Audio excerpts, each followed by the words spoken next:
위기를 만났을 때 극복할 수 있는 능력이 어떤 것이 있느냐? 사람들은 흔히 어려운 일을 만났을 때에 또는 고난을 당하는 중에 해결할 수 있는 가장 큰 원천은 돈이 아닌가, 아니면은 인간적인 어떤 인맥, 배경, 어떤 환경을 이렇게 꼽기도 합니다. 그러나 우리가 엄밀히 또 특별히 말씀에 의하면은 위기를 만났을 때 극복하게 하는 가장 큰 힘과 능력의 원천은 바로 믿음입니다. 위기를 만났을 때 행동하는 것을 보면은 그 사람의 믿음을 알 수 있습니다. 성경을 보면은 이 믿음이 확실히 드러납니다. 사람에 따라서 위기를 만났을 때에 그 사람이 그런 중에 그 위기를 벗어나기 위해서 어떻게 행동했는가, 믿음에 따라서 달랐고 그리고 그 결과도 달랐다.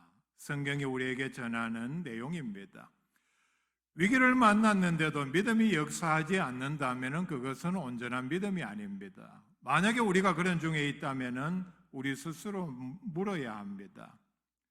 내가 하나님을 믿는 믿음이 있는데 이런 위기에서 허둥지둥하고 겁에 질리고 두려워하고 모든 것을 포기하고 싶은 그런 상황이라면 과연 그 믿음은 어떤 믿음이냐? 내가 무엇을 믿고 무엇을 의지하느냐? 무엇을 바라는가? 물어볼 수 있어야 합니다. 히브리서 11장은 믿음의 영웅들이 믿음으로 위기와 환난을 극복한 예를 말씀을 하고 있습니다. 대표적으로 33절, 34절 말씀을 제가 읽어드립니다. 그들은 믿음으로 나라들을 이기기도 하며 의를 행하기도 하며, 한 사람이 자기가 가진 믿음으로 나라들을 이겼다 말씀을 합니다. 짧은 말씀이지만은 오늘 우리에게 엄청난 내용을 말씀을 합니다. 개인이 어떻게 나라를 이깁니까? 나라의 공권력을, 독재자의 세력을, 그리고 믿는 사람을 죽이려는 위협을 어떻게 이깁니까? 짧은 말이지만은 그 다음에 약속을 받기도 하며 사자들의 입을 막기도 하며 불의 세력을 멸하기도 하며 칼날을 피하기도 하며 연약한 가운데서 강하게 되기도 하며 전쟁에 용감하게 되어 이방 사람들의 진을 물리치기도 하며, 위기, 환난, 엄청난 위협 앞에서 극복한 믿음의 영웅들의 믿음을 우리에게 소개를 해주고 있습니다.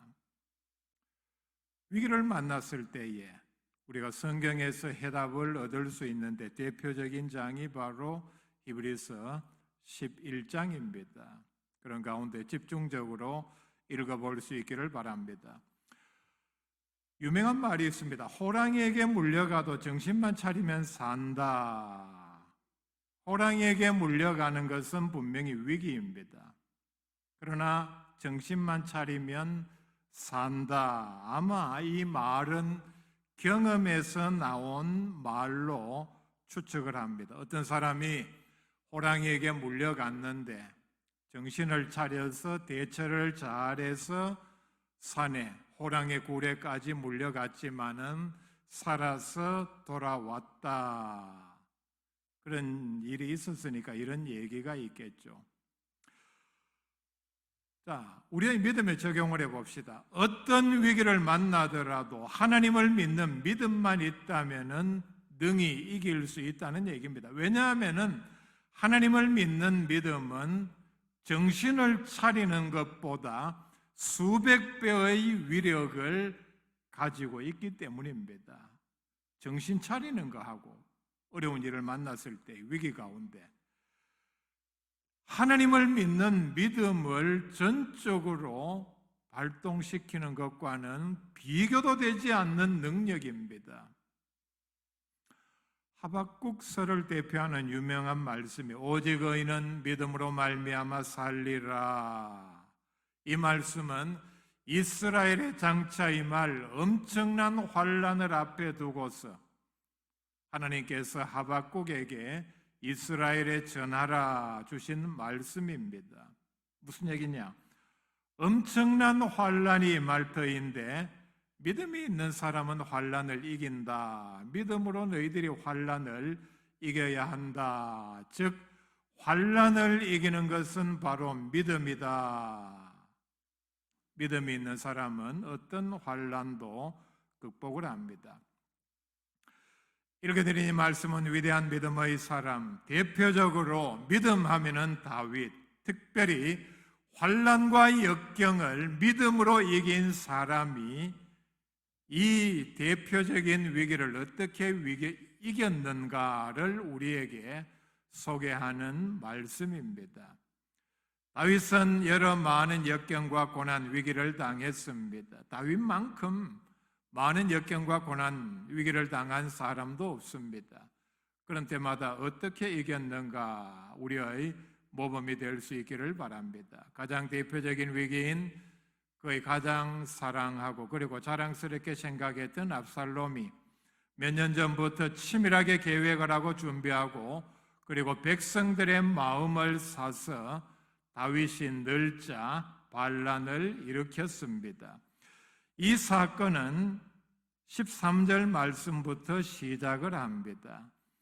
압살롬이 반역을 일으켰다는 소식을 듣자 다윗은 황급히 도망을 칩니다. 이 말씀부터 뒤에 나오는 말씀들을 어떻게 보면은 다윗은 살기 위해서 도망을 가는 것처럼 보입니다. 그게 전부인 것처럼 생각하면 큰 오해입니다. 일단은 살기 위해서 도망을 가지만은 그런 가운데서 다윗은 어떤 행동을 했는가, 즉 믿음으로 어떤 자세를 보여주고 있는가. 첫 번째는 망명자 이때를 배려를 했습니다. 다윗이 도망을 가기로 결정을 하고 성을 나가자 신하들도 따라서 나섰습니다. 이렇게 자기의 신하 많은 수행원 그리고 부하들이 따라 나서는 가운데 다윗이 성에서 나가보니까 가드 사람 이때도 다윗을 따라가겠다고 부하들을 데리고 왔습니다. 이때는 어떤 사람이냐? 가드 사람이라 소개를 하는데 블레셋에서 쫓겨난 군 지휘관이었습니다. 19절 말씀에 보면은 너는 쫓겨난 나그네이니라는 말씀이 나옵니다. 연유를 설명하면 이렇습니다. 이때는 블레셋에, 그러니까 이스라엘의 적국의 군 지휘관이었는데 아마 왕의 미움을 사서 쫓겨났습니다. 쫓겨나서 억울하니까 그가 혼자 다윗에게로 넘어온 것이 아니라 자기의 부하들을 다 데리고 다윗에게 와서 충성을 맹세하고 다윗의 부하가 된 장수입니다. 이런 연유를 안다면 이때가 다윗의 뒤를 따라 나선 것은 다윗을 끝까지 지키겠다는 결심입니다.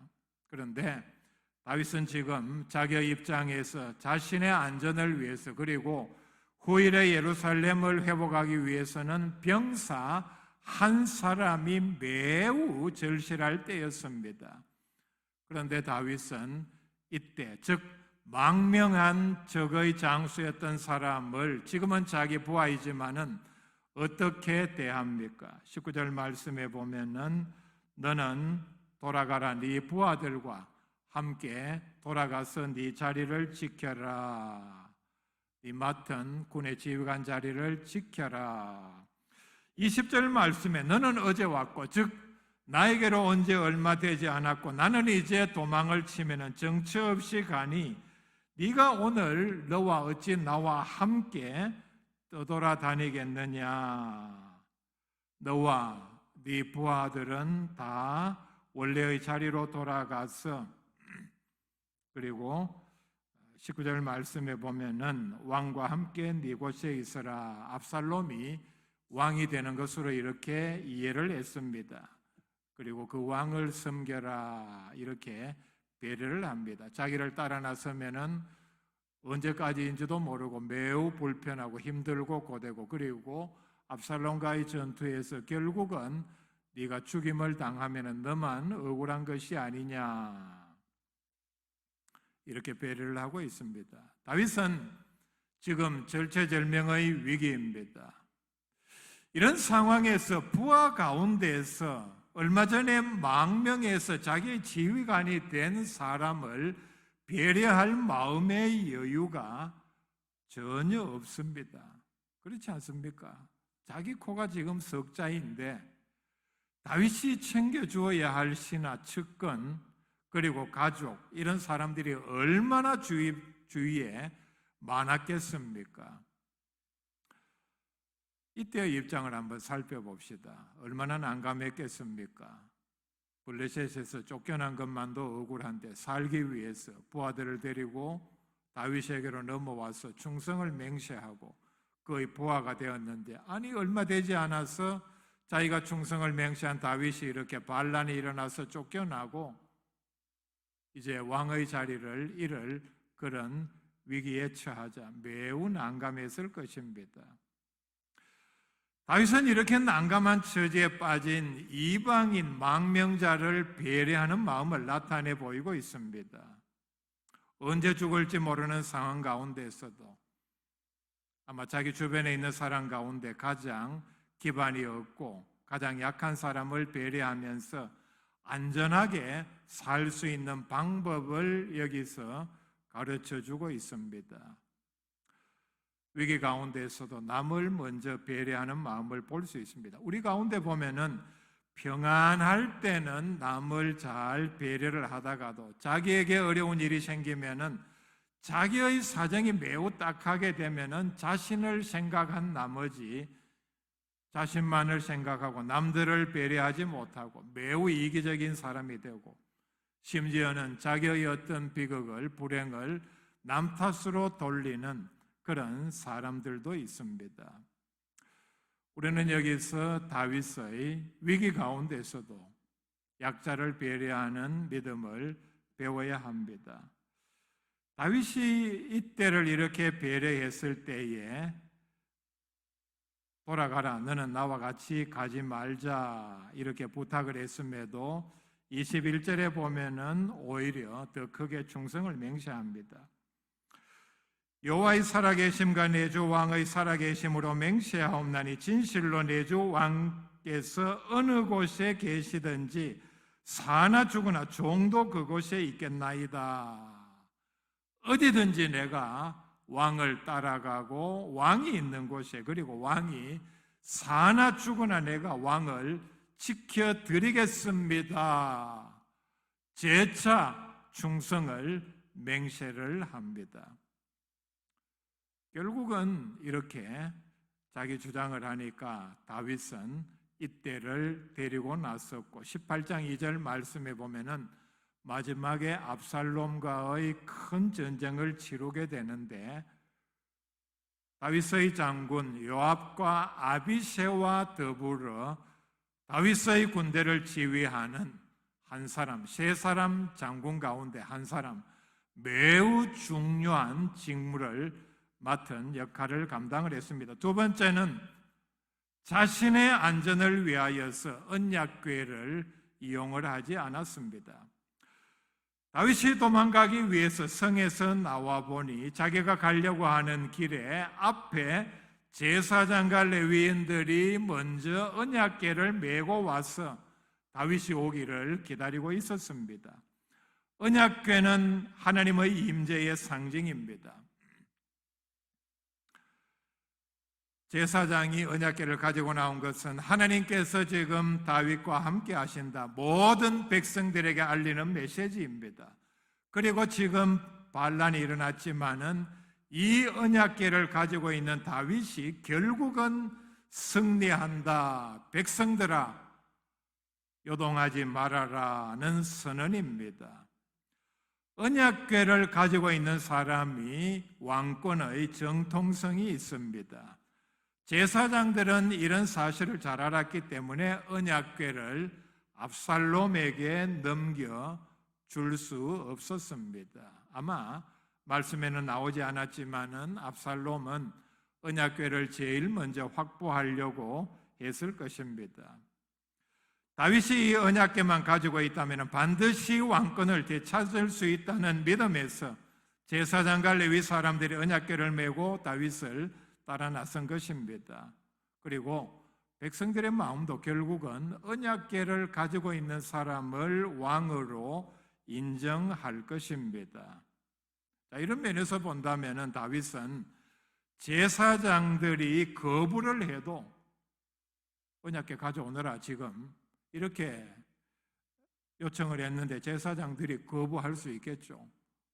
제사장도 사람들이니까 이미 모든 판세가 압살롬에게 다 기울었는데 다윗에게로 가져다 줬다가는 어떤 화를 당할지 모르고 왕이시여 언약궤는 그렇게 함부로 옮기는 것이 아닙니다. 이런 식으로 거부를 한다 해도 다윗 입장에서는 언약궤부터 제일 먼저 챙겼어야 할 이런 도구였습니다.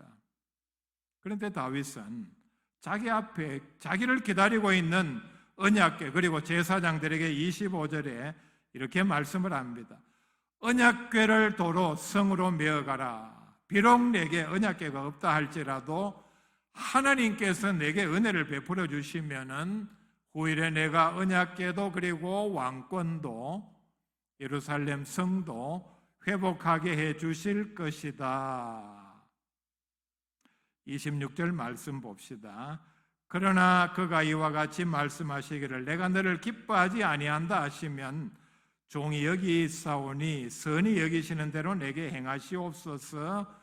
나는 그렇게 하나님께 아뢰겠다. 무슨 얘기냐 하면은 만약에 하나님께서 나를 마땅치 않게 여기신다면은 내 모든 목숨까지도 왕권뿐만 아니라 하나님의 손에 맡깁니다. 기꺼이 나는 하나님의 처분에 순종하겠다는 믿음을 여기서 나타내 보이고 있습니다. 즉 지금 이 위기를 벗어나는 것은 전적으로 하나님의 손에 달린 것이기 때문에 마치 언약궤 자체가 나를 지켜주는 능력이 있는 것처럼 내가 언약궤를 내 수중에 넣기 위해서 집착하지 않겠다는 다윗의 믿음입니다. 하나님의 임재의 상징인 언약궤를 자신의 일신의 안전을 위해서 이용하려고 하지를 않았습니다. 세 번째, 다윗은 왕으로서 자기가 해야 할 의무를 다했습니다. 다윗은 예루살렘을 떠나서 멀리 도망을 가면서 27절에 제사장들을 언약궤와 함께 예루살렘으로 돌려보냅니다. 돌려보내면서 거기 말씀 보세요. 제사장들에게 이런 명령을 합니다. 예루살렘 성에 들어가거든 압살롬의 동태를 잘 살펴서 내게 보고하라.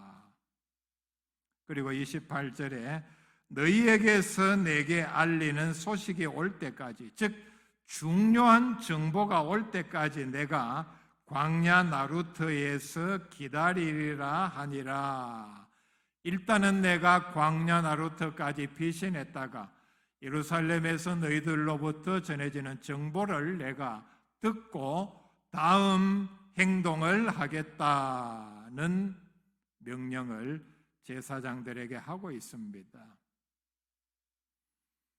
제사장들을 지금 정보원으로 활용을 하고 있습니다. 이것은 군지휘관 그리고 전략가다운 행동입니다.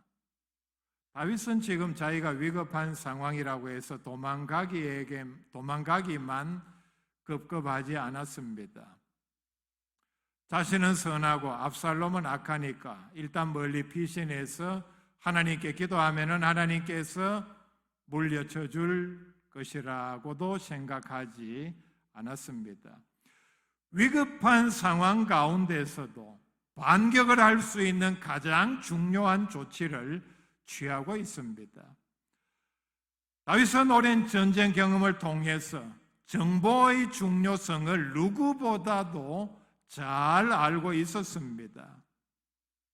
이 방법은 별것 아닌 것 같지만은 압살롬의 허를 찌르는 전략입니다. 왜냐하면은 압살롬의 입장에서 볼 때 제사장들은 그냥 예루살렘 성 안에서 단순히 언약궤를 지키는 제사장들에 불과했습니다.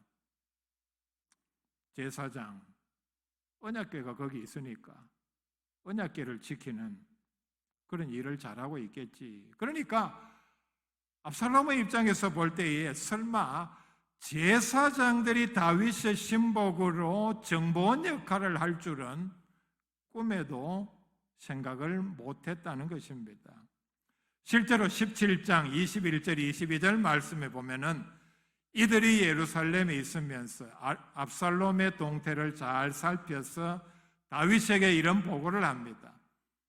압살롬이 아히도벨과 연합을 해서 이러이러한 계략을 세웠습니다. 그러니 왕은 빨리 요단강을 건너서 일단은 피신하라. 그리고 후일 다시 병력을 소집하고 전열을 가다듬어서 압살롬과 전쟁을 해서 승리하게 하는 귀한 역할을 감당을 했습니다. 다윗은 큰 틀에서 모든 것을 하나님의 뜻에 맡겼습니다. 동시에 자기의 할 의무를 다하고 있습니다. 왕으로서, 군 최고 지휘관으로서 전쟁 준비도 하면서 피신을 했다는 얘기죠. 즉 모든 방법을 다 동원했다는 얘기입니다.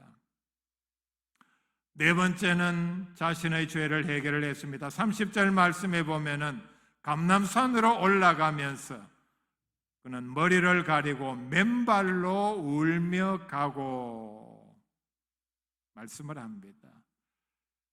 신발이 없어서 맨발로 갔겠습니까? 정말 신발이 없었다면 그에게 많은 수행원들이 있었는데 벗어서 신겼을 것입니다. 행동으로 하는 회개입니다. 하나님 앞에서 말로 입술의 고백으로만 내가 어떤 죄를 지었습니다 고백하는 것이 아니라 행동으로 울면서 머리를 숙이고 맨발로 하나님 앞에 자신의 죄를 뉘우쳤습니다.